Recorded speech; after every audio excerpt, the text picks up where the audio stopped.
नमस्कार दोस्तों, आपका बहुत बहुत स्वागत है आपके अपने यूट्यूब चैनल में। तो ये आपका बाल विकास एवं शिक्षण शास्त्र रहेगा, जिसमें हम देखेंगे आपका 30 महत्वपूर्ण प्रश्न। तो चलिए आज का सेशन शुरू करते हैं। पहला प्रश्न कह रहा है कि बच्चों के विकास का क्रम डैश होता है। अमूर्त से मूर्त की तरफ, सामान्य से विशिष्ट की ओर, पैर से सर की ओर, या फिर हाथ पैर से केंद्र की ओर होता है। तो बच्चों का जो विकास होता है वह क्या होता है? सामान्य से विशिष्ट नहीं, ये गलत हो जाएगा। विशिष्ट से सामान्य की ओर होता है, ठीक है। पैर से सिर की ओर, ये भी आपका गलत है। हाथ पैर से केंद्र की ओर, ये भी आपका गलत है। तो विकास क्या होता है आपका? अमूर्त से मूर्त की ओर जाता है। अमूर्त यानी जिन चीज़ों को आप छू नहीं सकते हो, इस प्रकार से। और मूर्त क्या होता है? अमूर्त यानी जिन चीज़ों को आप छू नहीं सकते हो, मूर्त यानी जिन चीज़ों को आप छू सकते हो। तो अमूर्त से मूर्त की तरफ बच्चे का क्या है? विकास जाता है। तो ए ऑप्शन इसका सही आंसर हो जाएगा। अगला है, दूसरा प्रश्न कह रहा है, वह बच्चे जो उच्च आय वाले परिवार से हैं उन बच्चों से अपना दिन बहुत अलग बिताते हैं जो निम्न आय वाले परिवारों से हैं। ठीक है, ये आपका कथन कह रहा है। तर्क यह दे रहा है कि बचपन की संकल्पना सार्वभौमिक नहीं है तथा बचपन में बहुत विविधता है। तो ये क्या बोल रहा है आपका? ये आपको कथन और कारण का प्रश्न है, ठीक है। तो ये कह रहा है कि वह बच्चे जो उच्च आय वाले परिवार से हैं उन बच्चों से अपना दिन बहुत अलग होता है, ठीक है। ये आपका सही है, कथन आपका सही है। और बचपन की संकल्पना सार्वभौमिक नहीं है तथा बचपन में बहुत विविधता है, बिल्कुल सही है ये भी आपका। तो इसका सही आंसर क्या हो जाएगा? ए और आर दोनों सही है, लेकिन आर व्याख्या सही नहीं कर रहा है ए की, दूसरा हो जाएगा इसका, ठीक है। दोनों सही हैं लेकिन क्या हो जाएगा? ए आर दोनों सही हैं लेकिन आर व्याख्या सही नहीं कर रहा है ए की, तो दूसरा ऑप्शन इसका सही आंसर हो जाएगा। अगला प्रश्न देखते हैं अब हम। तीसरा प्रश्न क्या कह रहा है आपका? एक बच्चा पहले अपने हाथ से बॉल जैसी बड़ी चीज़ों को पकड़ना सीखता है, उसके बाद चिमटी पकड़ने का इस्तेमाल करके एक मटर उठाता उठाना सीखता है। यह उदाहरण विकास के किस सिद्धांत को दर्शाता है? ठीक है, कि जो बच्चा जो है वह क्या कर रहा है? सबसे पहले बड़ी चीज़ों को जो है पकड़ता है अपने हाथों से, फिर छोटे का इस्तेमाल करता है। तो यह कौन सा आपका विकास का सिद्धांत है? शीर्षगामी है, समीप दुराभिमुखी है, साम्याभिक धारण है, या फिर संरक्षण है? ठीक है, संरक्षण नहीं है, साम्य धारण भी नहीं है, ठीक है। शीर्षगामी क्या होता है? शीर्षगामी यानी आपका विकास जो होता है, बच्चे का जो विकास होता है वो सर से लेकर पैर की ओर होता है, ये भी नहीं है आपका। यह क्या है आपका? समीप दुराभिमुखी विकास है, ठीक है। यानी बच्चा जो है सबसे पहले क्या है, उसकी जो है, जो उसकी बड़ी मसल्स होती हैं उस पर उसका कंट्रोल रहता है, यानी बड़ी चीज़ों को पकड़ना सीखता है, यानी उसकी बड़ी मसल्स पर उसको कंट्रोल होता है। फिर वह सूक्ष्म चीज़ें करता है, जैसे लिखना या फिर मटर के दाने को उछालना, क्या है? एक सूक्ष्म जो है उसका मसल्स लगेगी उसमें, ठीक है। तो इसका सही आंसर क्या हो जाएगा आपका? समीप दुराभिमुखी जो है विकास, इसे हम कहते हैं। चौथा कह रहा है, कथन और कारण का प्रश्न है ये आपका। बच्चे अपने समाज के बारे में जानकारी, कौशल, मूल्य और रीतियाँ केवल अभिभावकों से ही सीखते हैं। केवल जहाँ पे भी आ जाएगा ये आपका गलत हो जाएगा। केवल जहाँ पे भी दिखेगा आपको ये आपका गलत हो जाएगा, ठीक है। इसका हम यहाँ पे आपका, अब इसका तर्क देखें कि बच्चों का समाजीकरण एक सरल व रैखिक प्रक्रिया होती है। कि बच्चों का जो समाजीकरण होता है वह सरल एवं रैखिक, यानी एक रेखा में चलने वाला है नहीं। बच्चों का विकास इस प्रकार से चलता है, ठीक है। तो इसका क्या हो जाएगा? ए और आर दोनों गलत है, कथन भी गलत है और उसका कारण भी क्या है? गलत है। चलिए अगला प्रश्न देखते हैं अब हम। पांचवा प्रश्न आपका, किस अवस्था में बच्चे वस्तु स्थायित्व की समझ को बना लेते हैं परंतु यह नहीं समझ पाते कि क्रियाएं परिवर्तनीय हैं और उनके निर्णय चीज़ों की मौजूद दिखावट पर निर्भर नहीं करती हैं? तो ये आपका जीन प्याजे पे आपका प्रश्न पूछ दिया गया है कि बच्चे में जो है वस्तु स्थायित्व आती है, ठीक है। यानी वह वस्तुओं को पहचानना सीख जाता है, लेकिन वह यह नहीं समझ सकता है कि जो वस्तुएं हैं वो क्या परिवर्तनीय होती है। यानी अगर बर्फ़ है, अगर बर्फ़ है वह पानी में बदलता है, ये बच्चे को नहीं पता है, और पानी बर्फ़ में बनाया जा सकता है, ये बच्चे को अभी पता नहीं है, ठीक है। उसे यह पता है कि यह बर्फ़ है और यह पानी है, ठीक है, लेकिन उसे ये जानकारी नहीं है कि हम परिवर्तन भी कर सकते हैं। यह कौन सी अवस्था में होता है, आपसे प्रश्न पूछा गया है। संवेदी चालक अवस्था, पूर्व संक्रात्मक, मूर्त संक्रात्मक या फिर अमूर्त संक्रात्मक, ठीक है। तो यह कौन सा हो जाएगा, यह हो जाएगा आपका संवेदी चालक, यानी जिसे हम इंग्लिश में क्या बोलते हैं, आपका सेंसरी मोटर स्टेज बोलते हैं, जिसमें बच्चा केवल क्या है, अभी वस्तुओं को पहचान रहा है, ठीक है, उसको परिवर्तन नहीं सीखा उसने, अभी क्या है, वह केवल वस्तुओं को सीख रहा है। इसे हम इंग्लिश में बोलेंगे आपका सेंसरी मोटर स्टेज, ठीक है, सेंसरी मोटर स्टेज हम इंग्लिश में से कहेंगे, संवेदी चालक अवस्था, जो कि कब से कब तक होती है आपकी अवस्था, जन्म से लेकर 2 वर्ष तक यह अवस्था होती है। छठवां प्रश्न क्या कह रहा है आपका, पूर्व संक्रात्मक अवस्था में बच्चे के लिए शिक्षक को क्या करना चाहिए, मूर्त संसाधनों व बहुत सी दृश्य श्रव्य सामग्री का प्रयोग करना चाहिए, जटिल पदानुक्रमित संबंधों को दिखाते हुए चित्रों का प्रयोग करना चाहिए, ठीक है, ये तो यहाँ पे जटिल, ये तो गलत हो जाएगा। अमूर्त समस्याओं पर काम करने के लिए कहना चाहिए, अमूर्त यानी जिन चीज़ों को हम देख नहीं सकते हैं वह चीज़ें बच्चों को बतानी है, नहीं, ठीक है, ये आपका कह रहा है पूर्व संक्रात्मक अवस्था, ये प्याजे के हिसाब से आपका प्रश्न पूछा गया है। परिकल्पनात्मक सोच वाले समस्याओं को सुलझाने के मौके मुहैया कराने चाहिए, ये भी आपका गलत हो जाएगा। ऑप्शन हो जाएगा आपका पहला कि पूर्व संक्रात्मक अवस्था, इसमें बच्चा जो है 2 से 6 वर्ष का है, इसमें बच्चा जो है मूर्त संसाधनों से ही सीखता है। तो एक अध्यापक के होने के नाते आपको क्या है, बच्चे को मूर्त संसाधन व बहुत सी दृश्य श्रव्य सामग्री का प्रयोग करना होगा, ठीक है। 7वां प्रश्न है आपका, निम्नलिखित में से पहाड़ का सही उदाहरण क्या है। पहाड़ क्या है, एक मदद होती है, अगर बच्चा किसी समस्या में जो है पड़ गया या फिर वो समस्या सॉल्व नहीं हो रही है, तो शिक्षक या फिर उससे कोई जो उसे अच्छी तरीके से जानता हो सॉल्व कर रहा है, वह उसे क्या एक टेम्पररी मदद देता है। उसी को आपका किसने कहा, वाइगॉस्की ने क्या कहा, पहाड़ कहा गया है। किसने कहा, ये आपका वाइगॉस्की की थ्योरी से आपका प्रश्न है, वाइगॉस्की ने इसे क्या कहा, पहाड़ कहा गया। तो सवालों के जवाब बताना, संकेत एवं इशारे देना, भौतिक पुरस्कार देना, उद्दीपन प्रक्रिया के अनुकूलन को सक्रिय करना, ठीक है। तो उद्दीपन से इसका कोई वो नहीं है, ठीक है, क्योंकि ये व्यवहारवादी का है। आपके जीन प्याजे और वाइगॉस्की क्या है, संज्ञानवादी हैं। तो इसका सही आंसर हो जाएगा दूसरा, संकेत एवं इशारे देना, क्योंकि इससे क्या है, अगर कोई बच्चा किसी सवाल को नहीं कर पा रहा है तो उसे पहाड़ किस प्रकार से एक शिक्षक देता है, वो उसे संकेत देगा, उसे क्या है, इशारे देगा, इस प्रकार से जो है शिक्षक उसकी मदद करेगा। तो इसका सही आंसर क्या हो जाएगा, दूसरा।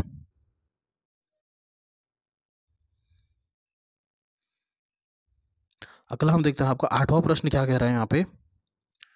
8वां प्रश्न कह रहा है कि लेव वाइगॉस्की का मानना था, ठीक है, 8वां प्रश्न यहाँ पे, कि सीखना केवल ज्ञान का अवशोषण है। केवल जहाँ पे भी आ जाएगा ये आपका गलत हो जाएगा। सीखना इनाम के प्रति एक नियंत्रित प्रतिक्रिया है, यानी आप सीखते इसलिए हैं कि ताकि आपको इनाम मिल सके, इनाम गलत हो जाता है। ज्ञान को शिक्षकों द्वारा विद्यार्थियों को निष्क्रिय तरीके से पोषित किया जा सके, यानी जो ज्ञान है, तो हम ज्ञान बच्चों को दे रहे हैं वो निष्क्रिय तरीके से दें, ये भी गलत हो जाएगा। हमें एक शिक्षक को और एक बालक को क्या है, सक्रिय तरीके से रहना चाहिए, ठीक है। ज्ञान का सह निर्माण उस क्षेत्र में होता है जो बच्चे के स्वतंत्र रूप से कार्य करने व दूसरे की मदद से करने में है, ठीक है। तो ये इसका चौथा ऑप्शन आपका सही हो जाएगा, ठीक है। अगला देखते हैं हम। अब आपका लॉरेंस कोहलबर्ग से आपका प्रश्न है। 9वां प्रश्न क्या कह रहा है कि लॉरेंस कोहलबर्ग द्वारा प्रतिपादित नैतिक विकास के किस स्तर पर व्यक्ति यह तर्क करते हैं कि मानवाधिकार व न्याय सबसे ज़रूरी है, भले ही वह सामाजिक कानून के खिलाफ हो, ठीक है।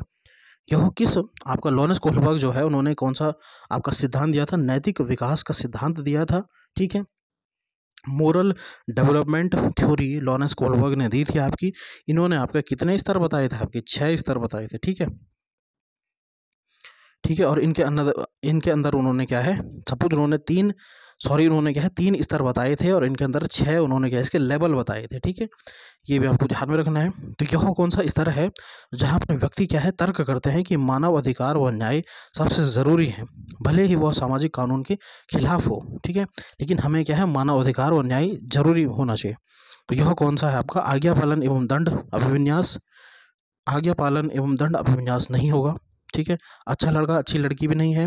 आधिकारिकता एवं सामाजिक क्रम व्यवस्था अभिविन्यास, या फिर सार्वभौमिक नैतिक सिद्धांत अभिविन्यास। नैतिक सिद्धांत में क्या होता है कि इंसान जो है वह नियमों को तोड़ देता है, ठीक है, कि नियम उसके लिए जो है मायने नहीं रखते हैं, तो ये तो आपका गलत हो जाएगा। इसमें आपका सही आंसर हो जाएगा तीसरा, आधिकारिकता एवं सामाजिक क्रम व्यवस्था अभिविन्यास, इसका सही उत्तर हो जाएगा। अगला है, एक प्रगतिशील कक्षा में अधिगम एक सरल प्रक्रिया है, ठीक है। 10वां प्रश्न आपका, एक सामाजिक प्रक्रिया है, केवल औपचारिक अनुदेश द्वारा ही हो सकता है, केवल जहाँ पे आ जाएगा गलत हो जाएगा। परीक्षा पर प्रतिबंधात्मक है, ठीक है, परीक्षा भी गलत होता है आपका। यह क्या है? प्रगतिशील कक्षा में अधिगम क्या होता है? एक सामाजिक प्रक्रिया है, ठीक है। तो इसका सही आंसर हो जाएगा 10वें का दूसरा। हार्वर्ड गार्डनर के अनुसार निम्नलिखित में से कौन सा कथन सही है? बुद्धिमत्ता को परिभाषित व विकसित नहीं किया जा सकता, कि बुद्धि को जो है परिभाषित और विकसित नहीं किया जा सकता। हर व्यक्ति में विविध प्रकार की बुद्धि होती है, ठीक है। यही आपका हार्वर्ड गार्डनर ने कहा था, ठीक है। उन्होंने क्या है आपका 8 प्रकार की बुद्धि के बारे में आपका किसने बताया था? आपके हार्वर्ड गार्डनर ने बताया था। 8 प्रकार की अलग अलग बुद्धि होती है, ठीक है। तो इसका आंसर हो जाएगा दूसरा, ठीक है, क्योंकि हर व्यक्ति में विविध प्रकार की बुद्धि होती है। इसे हार्वर्ड गार्डनर का क्या कहते हैं? बहुबुद्धि का सिद्धांत भी कहते हैं, ठीक है। चलिए अब 12वां प्रश्न देखते हैं हम आपका। राष्ट्रीय शिक्षा नीति 2020 पूरे देश के लिए प्राथमिक स्तर पर किस भाषा को निर्देश के माध्यम से प्रस्तावित करती है? हिंदी, अंग्रेजी, संस्कृत, मातृभाषा, जिसे हम क्या बोलते हैं घर की भाषा। जो आपका NEP 2020 है वह प्राइमरी क्लास तक बच्चों को किस भाषा में पढ़ाए जाने पर बल देती है? तो वह देती है आपका मातृभाषा पर बल। इसका सही आंसर हो जाएगा चौथा।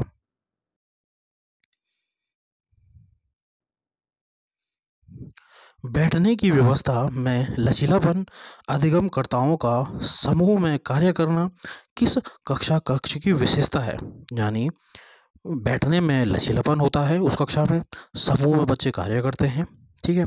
व्यवहारवादी कक्षा कक्ष, सामाजिक संरचनावादी कक्षा कक्ष, शिक्षक केंद्रित कक्षा कक्ष, या फिर पाठ्य पुस्तक केंद्रित कक्षा कक्ष। पाठ्य पुस्तक गलत हो जाएगा, शिक्षक केंद्रीय कक्षा कक्ष गलत हो जाएगा, ठीक है। यह कौन सा कक्षा है? यह है आपका सामाजिक संरचनावादी कक्षा कक्ष। समाज जहाँ पे भी आ जाएगा वहाँ पे बच्चे क्या है सामूहिक रूप से ग्रुप डिस्कशन करेंगे, ग्रुप में बातें करेंगे, ग्रुप से अपने सीखेंगे। तो इसका सही आंसर क्या हो जाएगा? दूसरा इसका सही आंसर हो जाएगा। अब आपका 14वां प्रश्न है, किस प्रकार का शिक्षा शास्त्र एक शिक्षक को अपनी शिक्षा में व्यक्तिगत विभिन्नताओं को ध्यान रखने में मदद करेगा?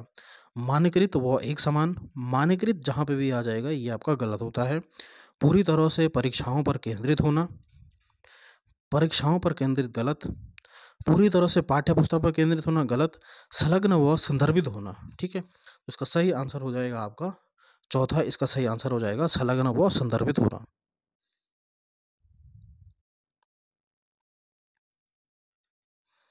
अगला है आपका 15वां प्रश्न आपका, राष्ट्रीय शिक्षा नीति 2020 के अनुसार मूल्यांकन का उद्देश्य क्या है? रटने की क्षमता का परीक्षण करना, गलत। पुनर्उत्पादन व याद रखने की क्षमता का नापना, नहीं।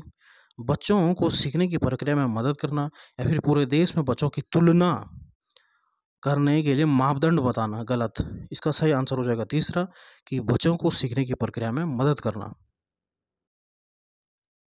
अगला प्रश्न है आपका कि समावेशी का क्या अर्थ होता है? 16वां प्रश्न है आपका कि समावेशी का क्या अर्थ होता है? सभी विद्यार्थियों का उनकी सामाजिक पहचान से निरपेक्ष होकर अपनाना, ठीक है। कि सभी विद्यार्थियों को समावेशी में क्या होता है कि अगर आपकी कक्षा में कोई बच्चा बोल नहीं सकता है, कोई बच्चा सुन नहीं सकता है, या फिर कोई बहुत ही ज़्यादा इंटेलिजेंट बच्चा है, कोई एवरेज बच्चा है, हर प्रकार के बच्चे उस कक्षा में रहेंगे, उसे हम बोलेंगे आपका समावेशी कक्षा। तो यह क्या कह रहा है कि सभी विद्यार्थियों का उनकी सामाजिक पहचान से निरपेक्ष होकर अपनाना सही लग रहा है। और ऑप्शन भी पढ़ लेते हैं हम, अनुचित प्रयास और अलगाव पैदा करने वाली बाधाओं को अनदेखा करना, ये गलत हो जाएगा। कि अगर किसी बच्चे को प्रॉब्लम हो रही है तो आप उसे क्या है अनदेखा करेंगे, गलत हो जाएगा। भेदभाव को बढ़ावा देना, बिल्कुल गलत, शिक्षक को ऐसा नहीं करना है। भागीदारी और जुड़ाव में असमान अवसर देना, यानी आप किसी बच्चे को आप ज़्यादा अवसर प्रदान कर रहे हो, किसी बच्चे को आप कम अवसर प्रदान कर रहे हो, तो ये भी आपका गलत हो जाएगा। इसका सही आंसर हो जाएगा, समावेशी शिक्षा में क्या होता है, सभी विद्यार्थियों का उनकी सामाजिक पहचान से निरपेक्ष होकर अपनाना, एक समावेशी कक्षा कहता है ये। चलिए अब अगला प्रश्न देखते हैं अब आपका 17वां प्रश्न आपका,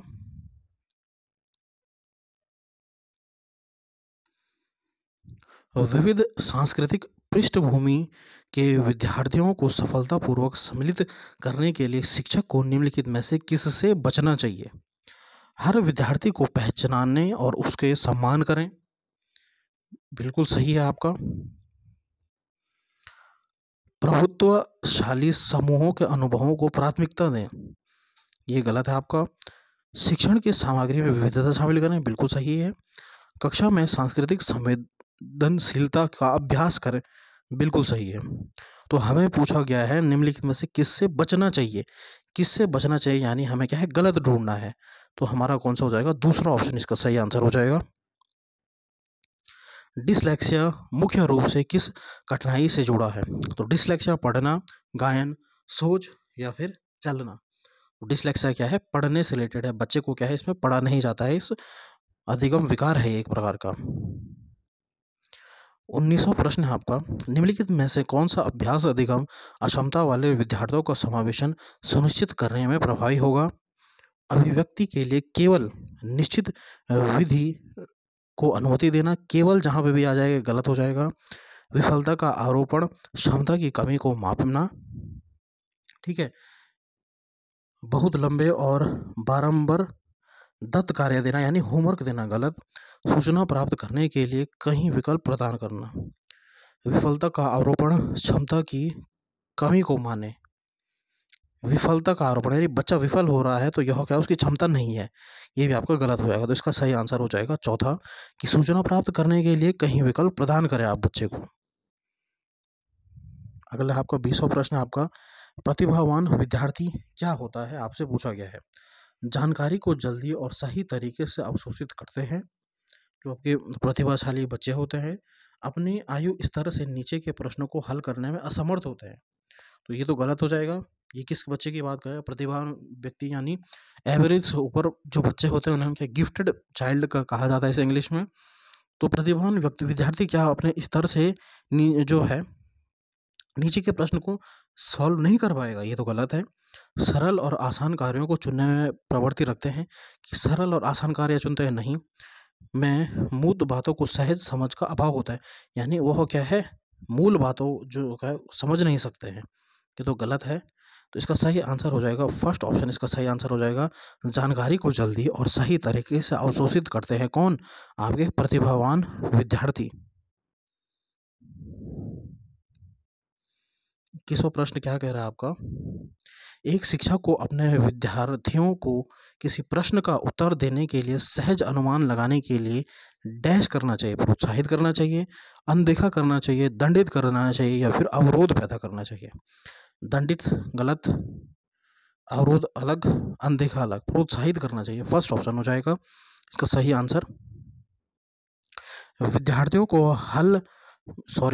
को हाल ही में सीखे गए संप्रदाय पर विस्तारण में मदद करते समय निम्नलिखित में से किससे बचना चाहिए? ये 22वां प्रश्न का ऑप्शन देखते हैं अब हम, किससे बचना चाहिए आपके एक शिक्षक को? विभिन्न उप संप्रदायों के बीच संबंधों को क्रियान्वयन करना, संप्रदाय के उदाहरण और गैर उदाहरण बनाना, बिल्कुल सही है ये। अधिग्रहित जानकारी को नई समस्याओं पर लागू करना, ये भी सही है आपका। बोर्ड पर लिखना और विद्यार्थी से इसे बिना समझे नकल करने के लिए कहना, नकल करना जहाँ पे आ जाएगा आपका गलत हो जाएगा। पहला कह रहा है कि विभिन्न उप संप्रदायों के बीच संबंधों का क्रियान्वयन करना, यानी जो आपका टॉपिक से जो टॉपिक आएगा उससे बाहर के भी उसको उदाहरण देना, वह बच्चे को समझाना है, ठीक है, उनके बीच का रिलेशन समझाना, संबंध प्रकट करना, ये भी आपका सही है।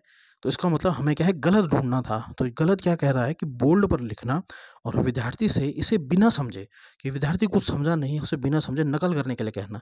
तो यही आपका हमारा क्या हो जाएगा, आंसर हो जाएगा, क्योंकि हमें क्या है पूछा गया था कि एक शिक्षक को क्या नहीं करना चाहिए। नहीं वाले प्रश्न आपके पेपर में बहुत ज़्यादा पूछे जाते हैं, तो खासकर आपको ये ध्यान रखना है नहीं वाले प्रश्नों पे। ठीक है, अब आपका जो है 23वां प्रश्न क्या कह रहा है, किसी तरह के पाठ्यक्रम को लागू करने विद्यार्थियों को विफलता को कम किया जा सकता है। किस तरह के पाठ्यक्रम को लागू करने से विद्यार्थियों की विफलता को कम किया जा सकता है, जो उनके सामाजिक संदर्भ से जुड़ा हो, जो अत्यधिक चुनौतीपूर्ण और जटिल हो, जो उनके दैनिक जीवन के लिए अप्रासंगिक हो, या फिर जो मूर्त से सरल की ओर बढ़ता हो। ठीक है, आपसे पूछा गया है कि इसका सही आंसर हो जाएगा चुनौतीपूर्ण हो या फिर जटिल प्रश्न नहीं, दैनिक जीवन से हटकर हो, ये भी गलत हो जाएगा, अमूर्त से सरल की ओर बढ़े नहीं, सरल से अमूर्त की ओर बढ़ना चाहिए, उल्टा हो गया। इसका पहला ऑप्शन सही हो जाएगा कि जो उनके सामाजिक संदर्भ से जुड़ा हो, यानी पहला ऑप्शन। अगला देखते हैं अब हम, सार्थक सीखने के लिए निम्न में से क्या महत्वपूर्ण है। कक्षा में प्रतिस्पर्धी सांस्कृतिक और का विकास करना, यानी कंपटीशन कराना बच्चों में, गलत हो जाएगा। बच्चों के विचारों और अनुभवों को जगह देना, बिल्कुल सही है। जानकारी को पृथक खंडों में बांटना, यानी अलग अलग खंडों में बांटना किसी जानकारी को, बच्चा इसमें कंफ्यूज हो जाएगा, ये भी आपका गलत है। ऐसे उदाहरण देना जो विद्यार्थी के सामाजिक संदर्भ से संबंधित नहीं हो, गलत हो जाएगा। तो इसका सही आंसर कौन सा हो जाएगा, दूसरा इसका सही आंसर हो जाएगा कि बच्चों के विचारों और अनुभवों को जगह देना। अब अगला प्रश्न है 25वां प्रश्न क्या कह रहा है, विद्यार्थियों को नए संप्रदाय पढ़ाते समय शिक्षा को निम्नलिखित में से किससे बचना चाहिए। ठीक है, अब आपका पूछा गया क्या नहीं करना चाहिए, यानी उन्हें दिए गए उदाहरण में से सामान्य गुण खोजने के लिए कहें, तो ये तो आपका सही लग रहा है। उस संप्रदाय से संबंधित गैर उदाहरण प्रस्तुत करें, यानी जो आपने पढ़ाया है उसके हटकर आपको क्या है, बच्चों को क्या है, गैर उदाहरण भी देना है। ठीक है, बिल्कुल सही, उदाहरण और गैर उदाहरण जहाँ पे भी होगा ये आपका सही होता है। पहले जटिल अवधारणाओं को प्रस्तुत करें और फिर सरल की ओर बढ़ें, तो ये तो आपका गलत है कि पहला आप बच्चों को जटिल बढ़ाएं और फिर सरल की ओर बढ़ें, तो ये तो आपका गलत हो जाएगा। नई जानकारी को पिछले ज्ञान से जोड़ना, बिल्कुल यह भी आपका सही है कि जब भी आप बच्चे को जो है नया ज्ञान देते हैं तो आपको क्या है उसे पुराने ज्ञान से जोड़ना है, बिल्कुल सही, ये भी आपका सही है। तो हमें क्या हो जाएगा, इसका सही आंसर हो जाएगा आपका, हमें क्या पूछा गया है, किससे बचना चाहिए, यानी गलत ढूंढना है, तो तीसरा हो जाएगा इसका सही आंसर, क्योंकि जो कि गलत है।